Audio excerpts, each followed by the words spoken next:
The Hale Corporation's annual gala was the kind of event young interns dreamed of: glittering chandeliers, the city skyline glowing through crystal windows, and enough expensive perfume to knock out a weak-nosed Omega. Jory wasn't weak-nosed, but he was definitely out of place. He stood near the back wall of the ballroom, adjusting his too-tight collar and wishing he could melt into the marble floor. His supervisor had insisted the interns attend for exposure. But Jory suspected exposure wasn't meant for shy Omegas who preferred spreadsheets to champagne.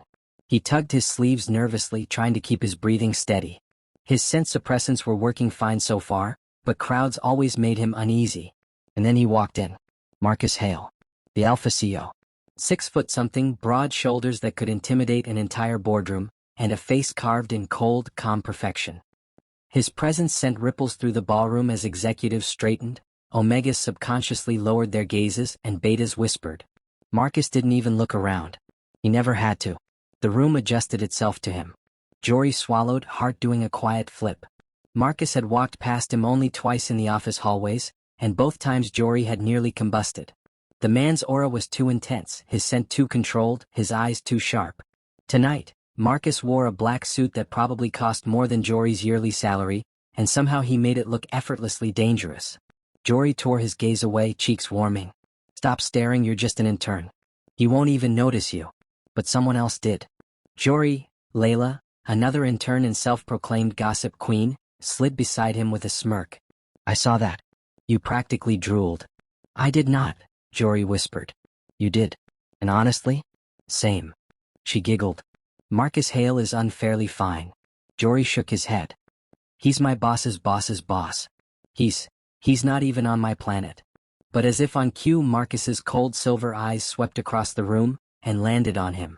For a second, just one, time froze. Jory felt his breath hitch. Marcus's gaze was unreadable, heavy, lingering. Then he turned away, speaking to a cluster of board members. Jory leaned against the wall, exhaling shakily.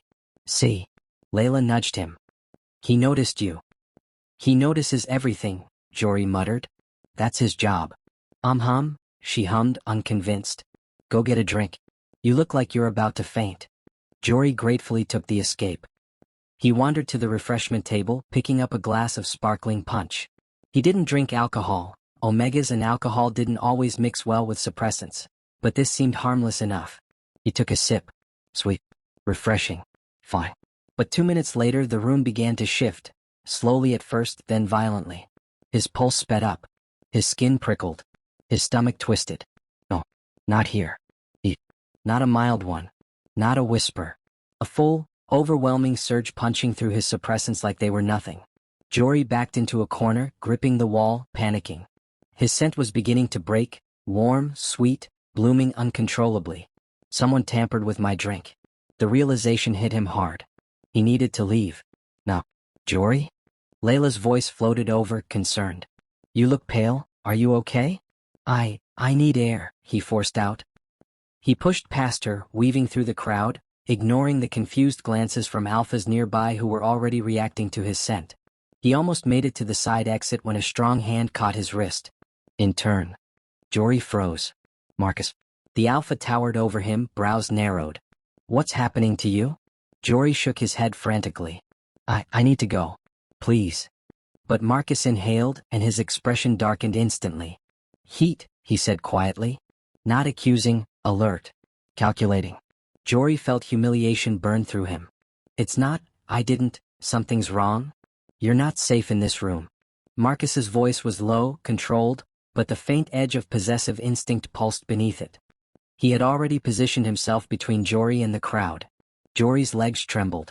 The suppressants were losing the battle fast. Marcus reached out, brushing Jory's cheek lightly with the back of his fingers. The touch was shockingly gentle. Can you walk? Jory nodded, though he wasn't sure it was true. Marcus didn't wait for confirmation. With rare urgency, he guided Jory out a private side door, down a quiet hallway, and into an elevator that required Marcus's fingerprint. The moment the doors shut, Jory sagged against the wall, panting softly. Marcus stepped close, not touching but close enough that Jory felt the warmth of him. Your scent, Marcus murmured, jaw tightening. Someone targeted you. Jory squeezed his eyes shut. I didn't drink anything alcoholic. I don't know what happened. Marcus's hand curled into a fist. I'll find out. But right now Jory's body was shaking uncontrollably, his heat rising in frantic waves, scent thickening the air. He felt exposed. Embarrassed. Afraid. I'm sorry, he whispered, hating how weak his voice sounded. I didn't mean to cause any trouble. Marcus stared at him, eyes burning with something intense and unmistakably alpha. You're not causing trouble, he said quietly. You're in distress. The elevator dinged, opening to the top floor. Marcus's private suite used during late meetings and overnight work sessions. He led Jory inside. The room was dim, silent, luxurious. Jory stumbled, gripping the back of a couch, breathing hard. Marcus closed the door. Then he turned, finally letting the calm mask slip just a little. You're burning up, he murmured. Jory tried to laugh, but it came out broken. Tell me something I don't know. Heat blurred his vision. Suddenly his knees buckled. Marcus caught him before he hit the floor, strong arms wrapping around him, holding him close enough for Jory to feel the steady pounding of the alpha's heartbeat. Jory's own heartbeat raced wildly. I can call a doctor, Marcus said, voice strained with control. Or I can help you regulate your scent until someone arrives. But leaving you alone is not an option. Jory's fingers curled weakly into Marcus's jacket. He didn't even remember grabbing him. Please, don't leave, he whispered before he could stop himself. Marcus inhaled sharply, his composure cracking. He shifted Jory carefully into his arms, lifting him with shocking ease. All right, Marcus murmured near his ear, voice deep, steady, and protective in a way that made Jory's heat surge even harder. I'm here. The rest of the night blurred, heat, scent, instinct, consuming them both in a way neither could control. By dawn, Jory slipped away quietly, clutching his clothes, heart pounding with fear and confusion. He didn't look back at the sleeping alpha tangled in rumpled sheets. Marcus had saved him. Marcus had touched him. Marcus had changed everything. And Jory fled before the consequences could catch up. Jory had always considered himself a rational person. Someone who thought before acting, who made lists and plans, who calculated risks. But nothing, had prepared him for the morning he stared down at a tiny plastic stick in his shaking hand. 2 red lines. Not faint. Not questionable. Bold. Clear. Terrifying. His breath caught in his chest as if the air itself refused to move. No. He dropped the test onto the counter and backed away as if it might explode. This wasn't possible. He was careful. He took suppressants religiously. His heats had always been mild, manageable, until the gala night. Jory sank to the bathroom floor, hugging his knees to his chest. A cold sweat broke over his skin. Pregnant. He was pregnant. And the father was Marcus Hale. The CO. The alpha who practically ruled half the city. The man whose presence alone made entire boardrooms tremble. The man Jory had slept with in a heat he hadn't consented to start. Jory buried his face in his palms, forcing himself to breathe. This can't be happening. But the truth sat on the counter, unblinking. 2 bright lines. He finally pulled out his phone with trembling fingers and dialed the only person he could trust with this. Lynn, his best friend since secondary school. She picked up on the second ring. Jory? It's Saturday morning, why do you sound like you're dying? Can you come over? Jory whispered. Please. I'm already grabbing my keys. 20 minutes later, Lynn burst into the apartment. Okay, where's the fire? Oh. She spotted the test on the counter and froze. Slowly she turned to him. Jory. I didn't plan this, he croaked. No one thinks you did. She rushed over and embraced him, stroking his back. Oh, sweetheart. He clung to her like a lifeline, shaking. Lynn's voice softened. Is it the CEO's? Jory felt the world tilt. I don't know what to do. Tell him, Lynn said immediately. No. Jory pulled back, panicking. Lynn, I can't. He's my boss. He's the alpha CEO of the biggest corporation in the region. I'm just an intern. I don't even have a full-time contract yet. If the company finds out, if he finds out, my life is over.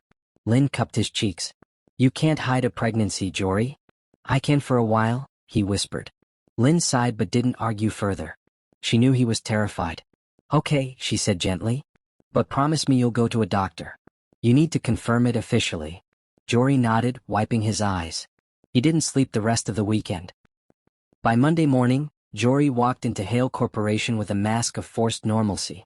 His scent blockers were doubled, his posture straight, his expression neutral. But inside, panic churned with every step. Avoid Marcus. Stay invisible. Stay quiet. He could do this. He made it to his desk without incident. His hands shook so badly while logging into his computer that he had to hide them under the table. A few coworkers chatted around him, but their voices felt muffled, distant. Then the elevator dinged.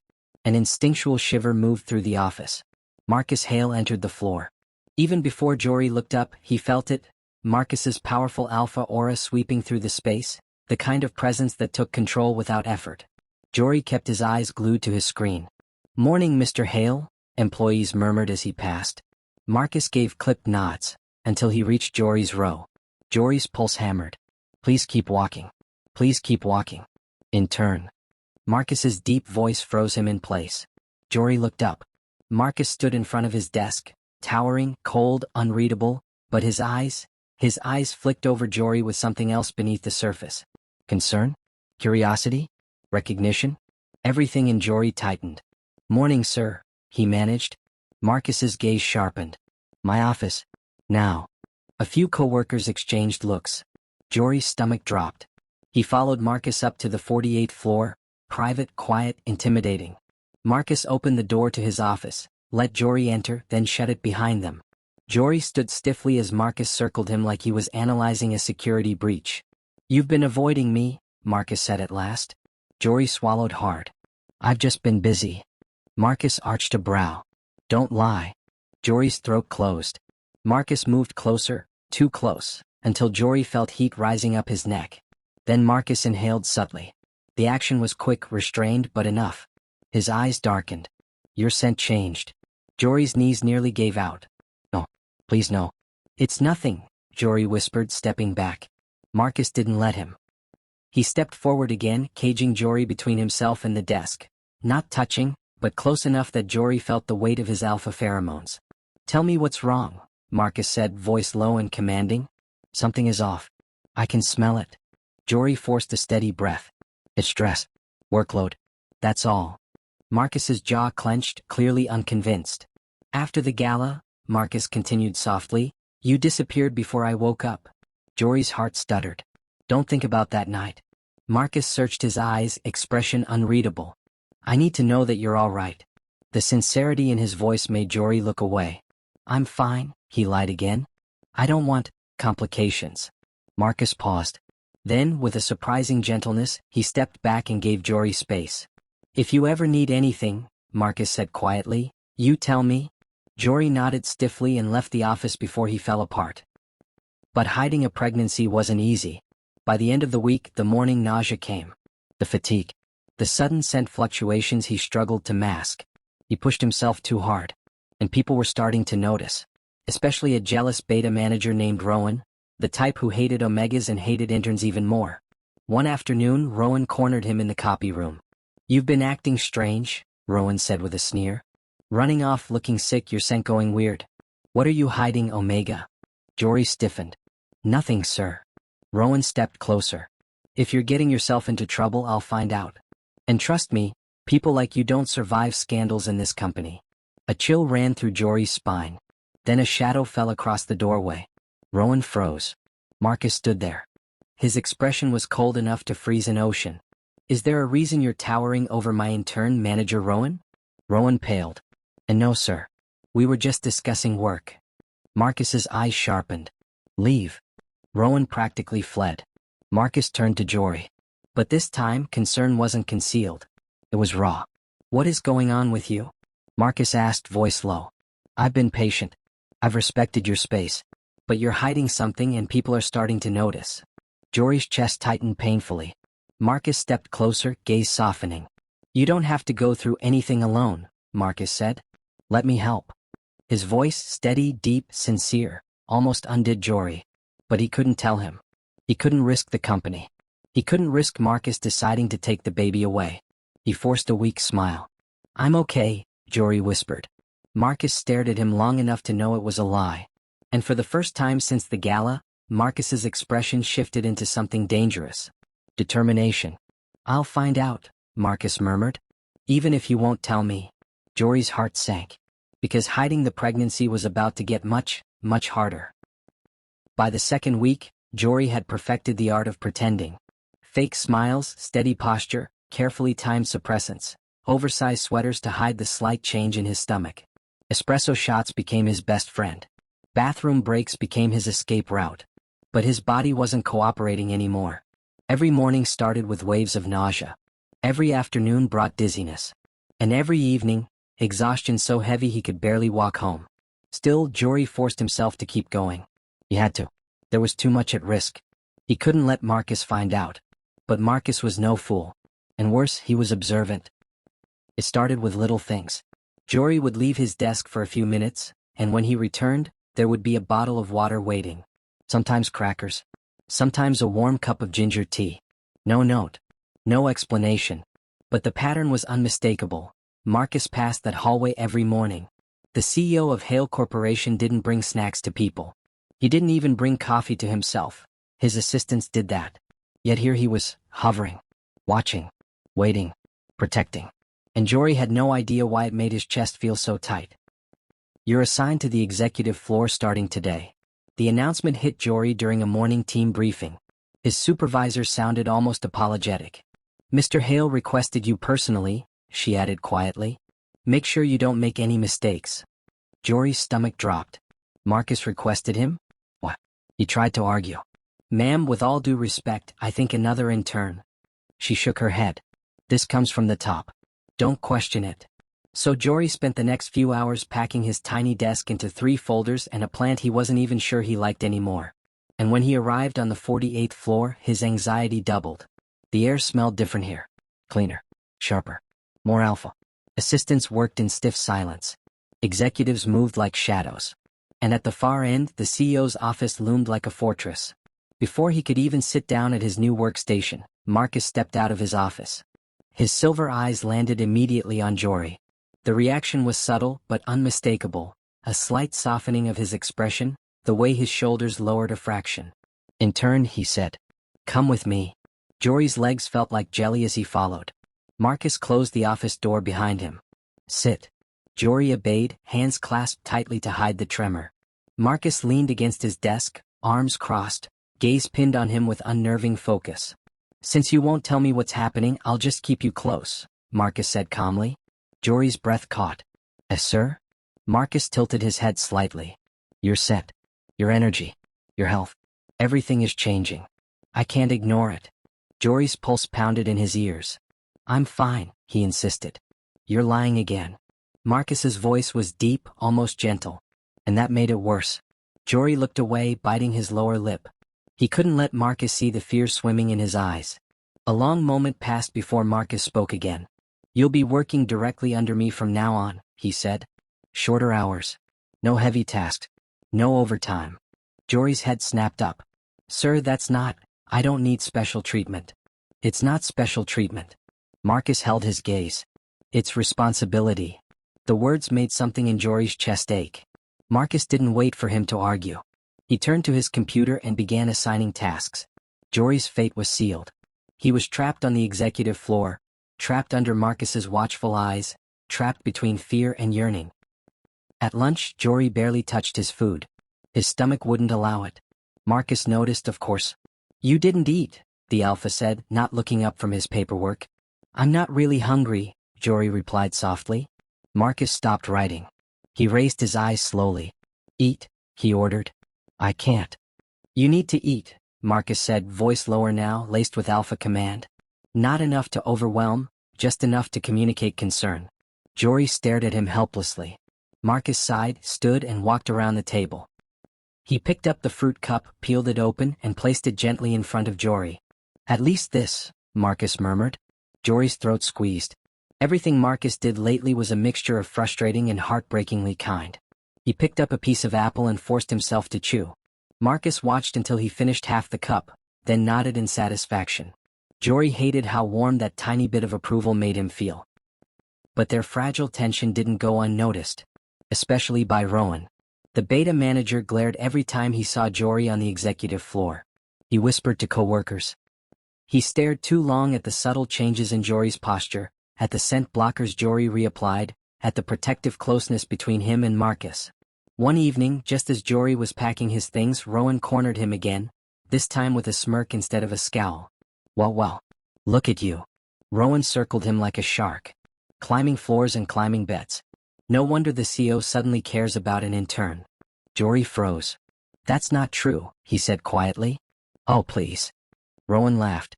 Everyone knows Omega interns get ahead by spreading their legs. How else would you catch the attention of a man like Marcus Hale? Jory felt a wave of shame and fury. Stop it, he whispered. Rowan leaned closer. You smell different lately. Sick. Weak. Almost like. What are you doing? Marcus's voice sliced through the air like a blade. Rowan stiffened. Marcus stepped into the hallway, aura expanding with dangerous intensity. Is there a reason you're harassing my intern again? Rowan sputtered. I was just talking. That's not what it looked like, Marcus said coldly. Get out. Rowan fled like prey escaping a predator. Jory stood there trembling. Marcus turned to him, expression shifting from lethal to concerned in a blink. Are you all right? Marcus asked softly. Jory nodded weakly. I didn't ask you to protect me. You don't have to ask, Marcus replied. I'll do it anyway. Something in Jory cracked.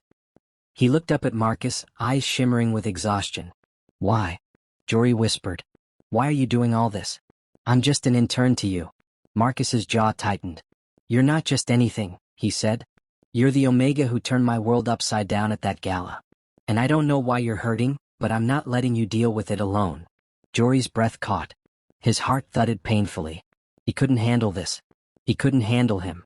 Before Marcus could say anything else, Jory stepped back, shaking his head. I need to go home. Marcus didn't stop him.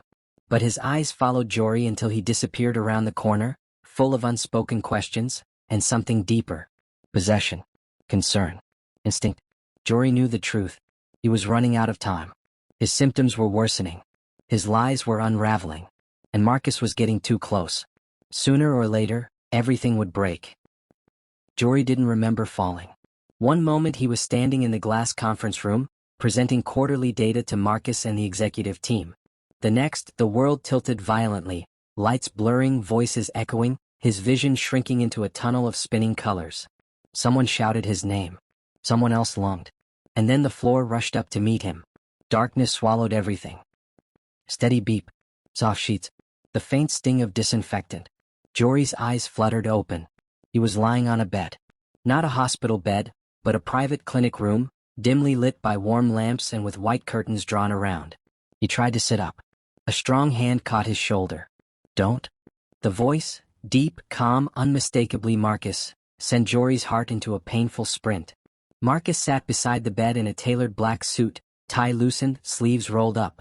His hair was slightly messy, like he'd run his hands through it too many times. He looked worried. Pale.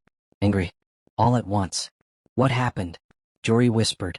You collapsed in the middle of the meeting, Marcus said, voice tight. You were burning with fever, shaking, barely breathing. Jory swallowed thickly. I'm sorry. Stop apologizing. Marcus's eyes flashed. You scared me. The words slipped out like he didn't mean to reveal them. Jory froze. Marcus took a shaky breath and stood. He paced once, twice, then turned back to him. I've known for weeks that something was wrong. But this, his voice cracked for the briefest second. This is not normal stress. Jory looked away, unable to hold that intense gaze. Marcus stepped forward. The doctor will be here any moment. Jory's nerves spiked. Marcus, wait. Before he could finish, the door opened quietly and a middle-aged Omega doctor entered with a tablet in hand. Mr. Hale, she greeted Marcus, then turned to Jory with a gentle smile. And you must be Jory. I'm glad you're awake. Jory forced a small nod. Marcus stood beside the bed, arms crossed, jaw tight, as the doctor reviewed her screen. Then she spoke, calm, professional, completely unaware that her words would destroy the fragile world Jory had built. Well, she said, I've reviewed your scans and blood work. Your fainting spell was caused by extreme fatigue, low blood sugar, and early pregnancy stress. Jory's heart stopped. His breath caught painfully. Marcus didn't move, didn't breathe. The doctor continued, oblivious to the explosion she had just triggered. It appears you're around 7 or 8 weeks along. Leave us.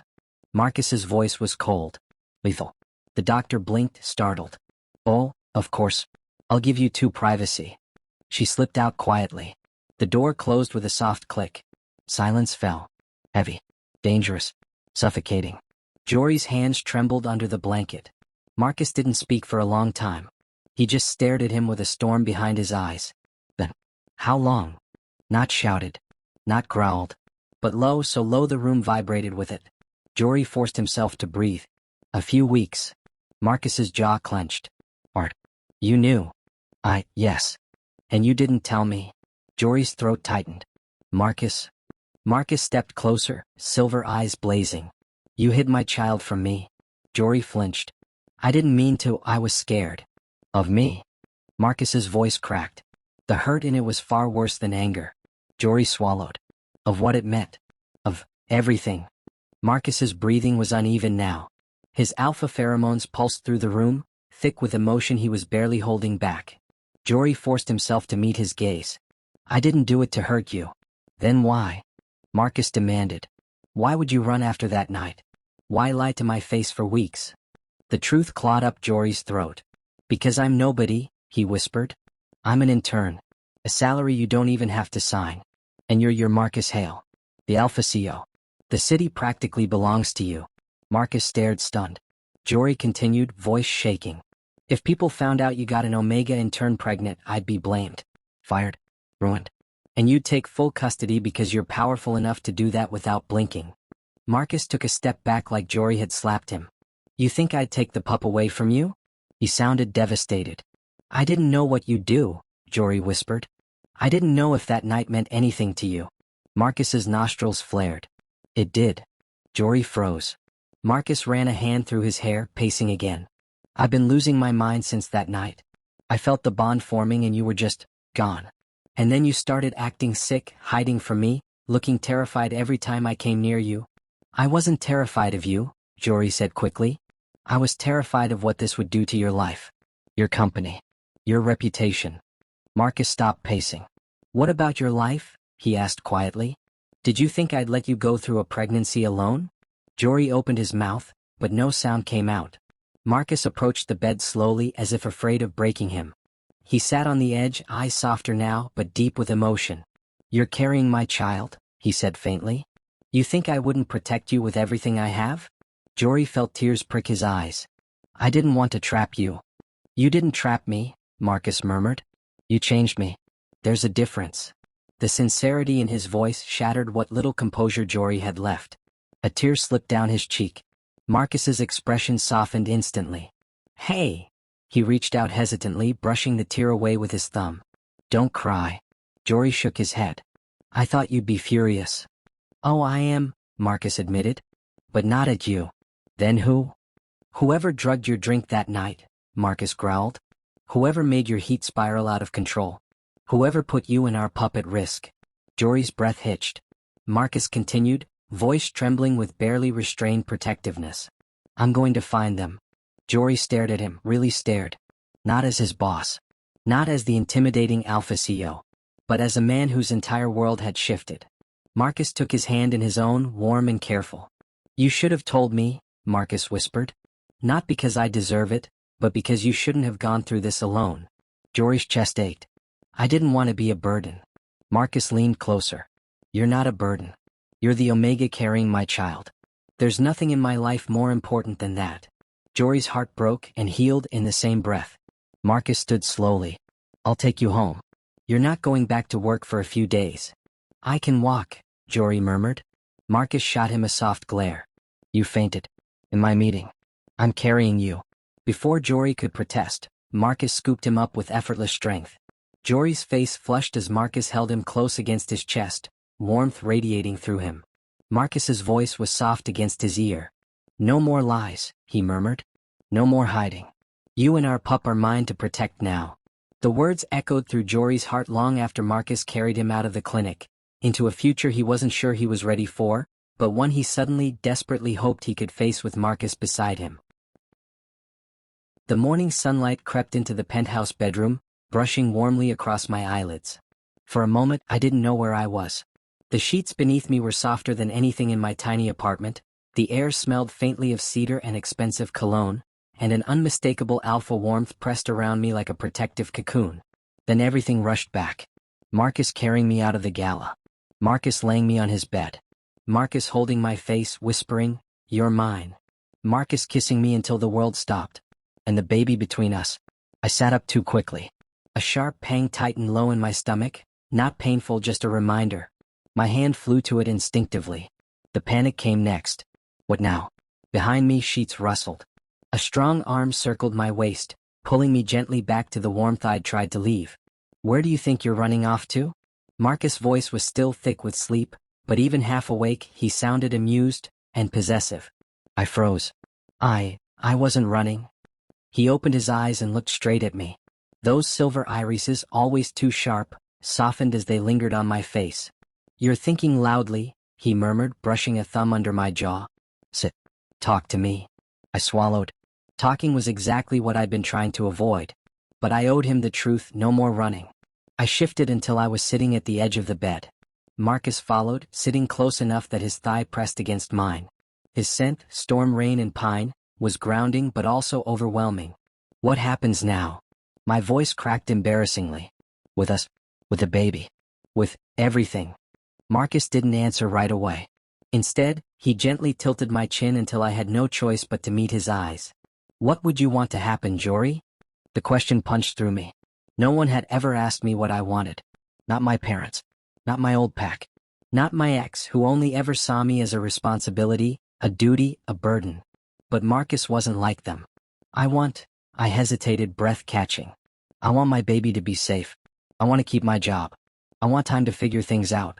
And I don't want to be forced into anything.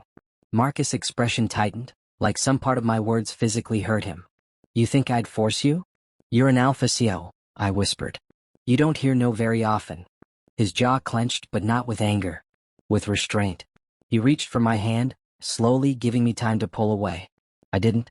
Jory, he said quietly, the night of our heat, I lost control. I won't pretend otherwise. The bond pulled us both under. But everything that happens from this point forward. His silver eyes burned with sincerity. That will be your choice. My breath trembled. And the baby? His voice softened. Is ours. And I already care about them more than I've cared about anything. Tears pricked my eyes before I could stop them. Damn hormones. He noticed instantly, cupping my cheek. Hey, don't cry. I'm not upset. I'm not upset either, I choked out. I didn't expect you to be like this. Marcus exhaled a slow laugh. You mean not a monster? Something like that. He slid closer, forehead almost touching mine. I'll prove it. One day at a time. Before I could reply, a loud ringtone shattered the moment. Marcus frowned, glancing at the phone on his nightstand. Your brother? I whispered. He sighed. Most likely. He answered with a clipped, what? Even from where I sat, I could hear the muffled roar on the other end. Marcus' expression darkened with every second. No, he's fine, Marcus grounded out. Yes, I know what the reporters are saying. I'll handle it. My stomach twisted. Reporters? Already? Marcus hung up and ran a hand through his hair. The gala incident leaked. Someone saw you nearly collapsing. Someone else recognized my scent all over you. My face went pale. They think they're speculating about a bond, Marcus cut in. And an Omega pregnancy. My pulse spiked. Marcus, my job, my privacy.